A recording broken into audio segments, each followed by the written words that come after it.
So anytime a child is name calling, hitting, kicking, screaming, biting, any of those strategies, kids don't want to do those things, but they choose those strategies. They do those behaviors because they don't know what to do. They've run out of options. They've run out of different behaviors that they can choose from. They've probably flipped their lid, and that was the best thing that they could do in the moment. Say he hurts somebody or say he calls somebody a name. You can say to him, what was your really good reason for name calling? What was your really good reason for doing that?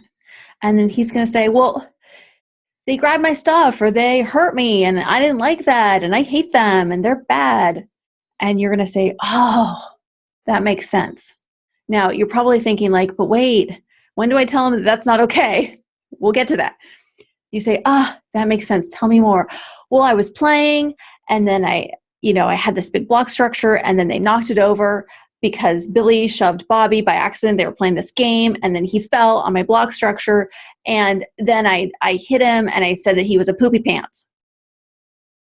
Oh, that makes sense, is your response. Oh, I understand. You were probably super frustrated and disappointed. Your block structure got knocked down.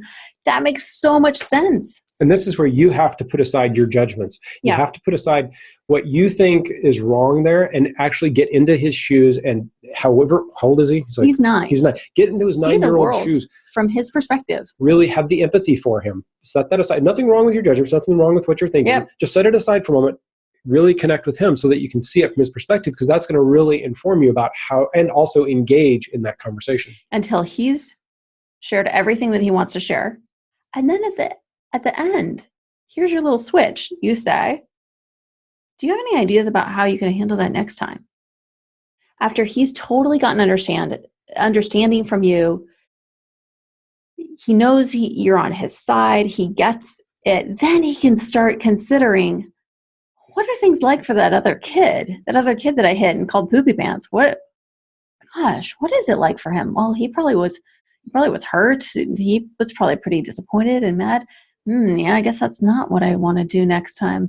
So he's going to start thinking. You can even ask him a question like, oh, well, did calling him a poopy pants, did that do what you wanted it to do or not? And have him reflect on if he was able to accomplish his goal. One of the sayings that we got from the director of our school is that the solution for wrong thinking is not right thinking, it's more thinking. You are asking him to engage in more thinking. And he will get to the right answer here. Because eventually he's going to be like, oh yeah, that probably didn't feel good for that kid. And he will probably want to do something to reconnect or apologize, or he will naturally want to kind of make amends if he's gotten filled up and if he's not in shame and if he's not been told that he's wrong or a bad boy or anything like that. He will naturally be like, oh yeah, I want to do something different next time. Maybe I could give that kid, maybe I could draw him a picture. Maybe he'd really like a picture. I'm going to do that so that I can have him as my friend or something. He will get to that point. Think of how many times we tell our kids not to do something versus telling our kids to do something. It's easy to say, like, don't name call, don't push, don't hit, don't yell. But we're not telling them what to do.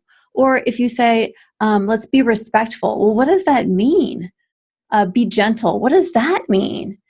Telling kids what to do, put up your stop sign, say stop, say no, stomp your feet, give them stuff to do, then it's a lot more tangible than just saying, don't do that. Don't be a bully. Well, I don't even know what that is.